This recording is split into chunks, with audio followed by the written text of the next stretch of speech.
I did some mathematics and I figured in order to bring the price per bear down, I calculated I'd have to shoot 100 more bears in order to bring the price down to 25 bucks a bear.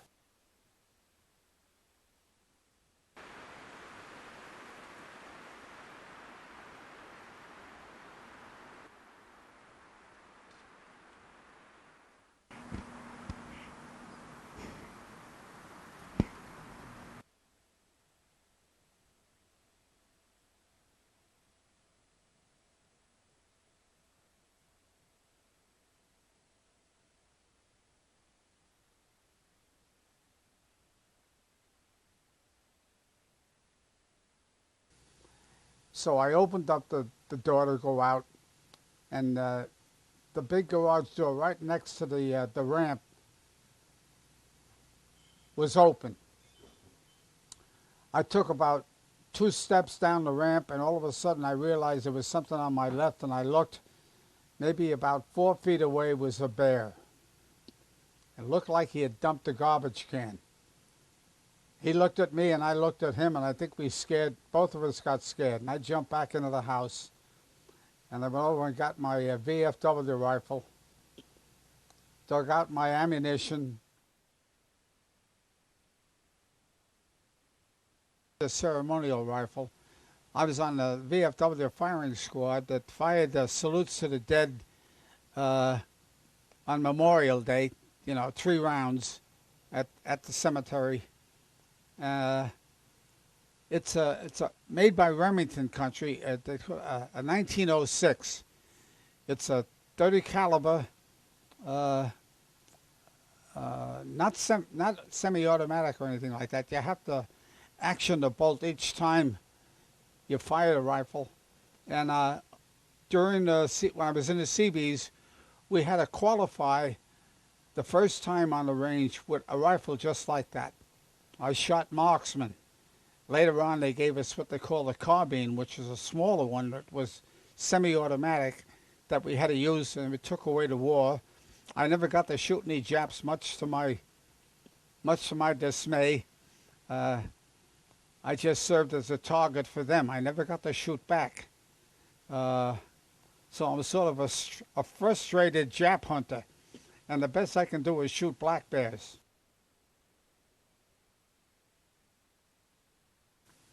And loaded the rifle, put a couple of rounds in.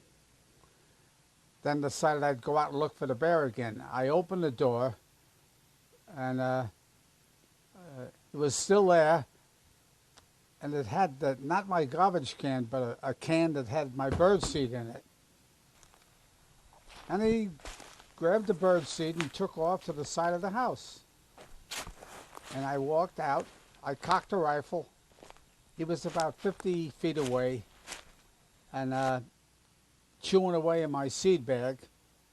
And I was pretty much, to put it in Navy terms, pissed off that he had scared me, and then had the guts to sit there and in front of me eat my birdseed.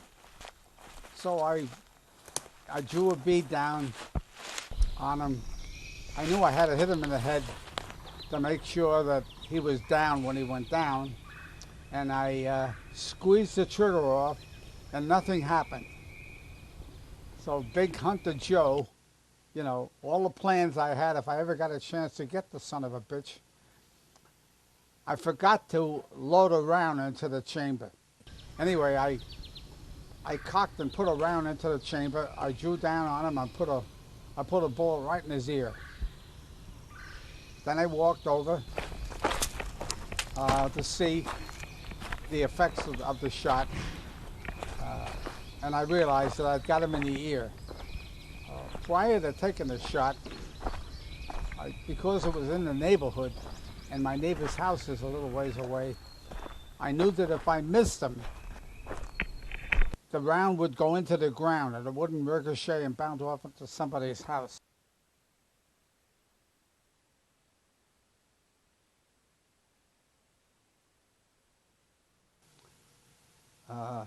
They had changed the draft age from 21 to 18, and I had to register. And I got permission from the draft board to go ahead and try to enlist in the Navy. Anyway, when they did the physical examination, the doctor was looking in my ear. I watched what he was doing. The other fellow, I was standing there watching how he inspected the guys that were over on my right, and he kept coming down the line and going through the routine. When he got to me, you have to hold your hand out in front of you and flip them around. And so I bit my nails. He said, "You bite your nails?" I said, "Yeah." And he started giving me this lecture. He was incensed. He was so pissed off at me at my age for biting my nails, he forgot to look in my ear. Of course, the Hail Marys I was saying all the time he was in line had something to do with that. He never looked in my ear. He never saw the broken drum. I passed the hearing test. And at that time, the Navy was just starting up the construction battalions. And I wound up in the SeaBees. I thought I was going to be seagoing Navy, but I wound up in the SeaBees and took my final exams in that first semester while I was waiting for call, and wound up in the Navy, sent down to Camp Perry, Virginia. And probably the best thing ever happened to me in my whole life, being a SeaBee. I mean, many of the things that I did, good, bad, or indifferent, I owe to the SeaBees. You know, I was a green ensign, and the junior officer on the ship, and that meant I got all the old crap jobs, okay? They used to say, "Let George do it." I was George. I had all of the things that they had to have an officer do, but a greenhorn like me.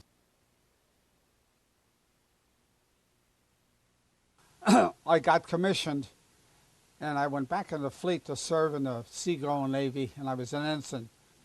And the USS Schmidt, the APD 76 that I was assigned to in Norfolk, I met an ensign aboard there from New Jersey. His name was Tommy Cunningham. He could get a blind date for me in New Jersey. And it was his cousin, Virginia Friel. And the best looking brunette I ever met. Brown eyes, which I never remembered. I always thought they were blue. And she became a good friend, a buddy first. I liked her. We were friends. And the next thing you know, I slipped off into the deep six, and I fell in love with her. On the 2nd of July in 1950, we eloped. We wound up having 7 kids.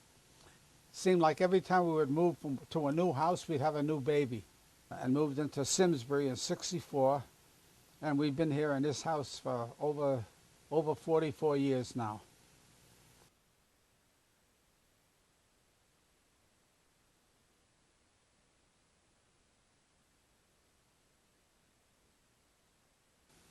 As a result, it went through his ear and into the bank.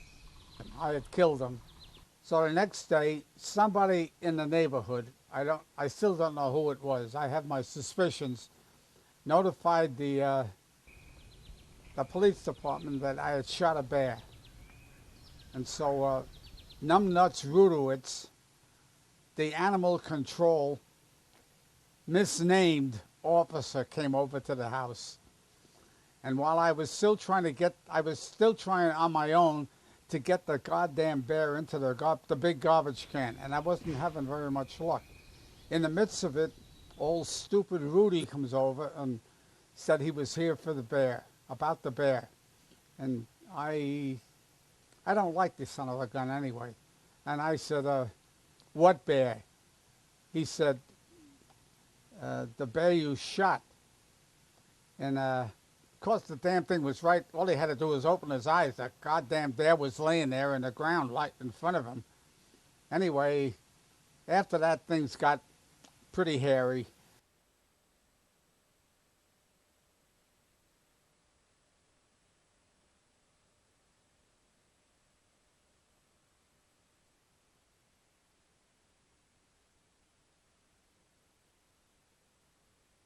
But I did it. I don't regret it. And as I told the police sergeant, that's one goddamn bear that's not going to go around mauling some little kid or go into somebody or into my garage again and eat my seed.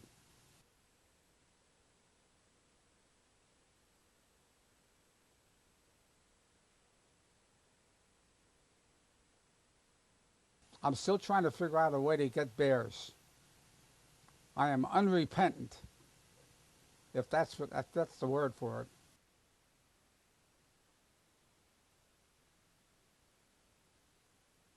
You don't hear voices?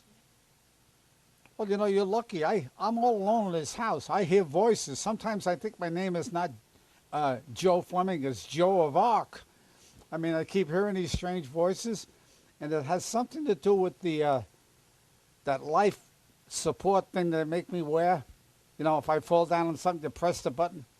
I think, and they have the microphone and the broadcaster in the kitchen, and every once in a while, I think they talk, and I hear it. And sometimes, if I leave my computer on, the computer says things, and I hear these voices, but my hearing's so bad I can never find out what they're saying.